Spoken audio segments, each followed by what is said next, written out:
এটি জাহান্নামের খাবার পার্ট 2, যেখানে শাস্তি শুধু বাড়ে, কখনো শেষ হয় না। পার্ট 1-এ দেখানো হয়েছিল জাক্কুম ও ফুটন্ত পানির শাস্তি। যদি পার্ট 1 দেখতে চান, ভিডিও ডেসক্রিপশনে লিংক দেওয়া আছে, দেখে আসতে পারেন। এই পার্ট 2-তে তুলে ধরা হয়েছে গিসলিং, যা তৈরি পুঁজ, রক্ত ও আগুনে পচা মাংস দিয়ে।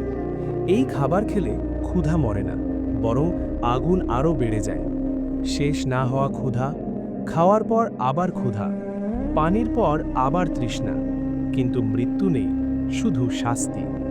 এই ভিডিও তাদের জন্য যারা বলে, এখন না, পরে নামাজ পড়ব, একটু গুনাহ করলে কি হবে। সাবধান, এই ভিডিও মনোরঞ্জনের জন্য নয়, এটি হেদায়তের ডাক। আজ তওবা করলে রক্ষা, কাল হলে দেরি। আল্লাহ আমাদের সবাইকে জাহান্নামের খাবার থেকে হেফাজত করুন, আমিন। ভিডিওটি শেয়ার করুন, হয়তো আপনার শেয়ারেই কেউ বদলে যাবে। এ ধরনের ভিডিও পেতে আমাদের চ্যানেলটিকে সাবস্ক্রাইব করুন। ধন্যবাদ।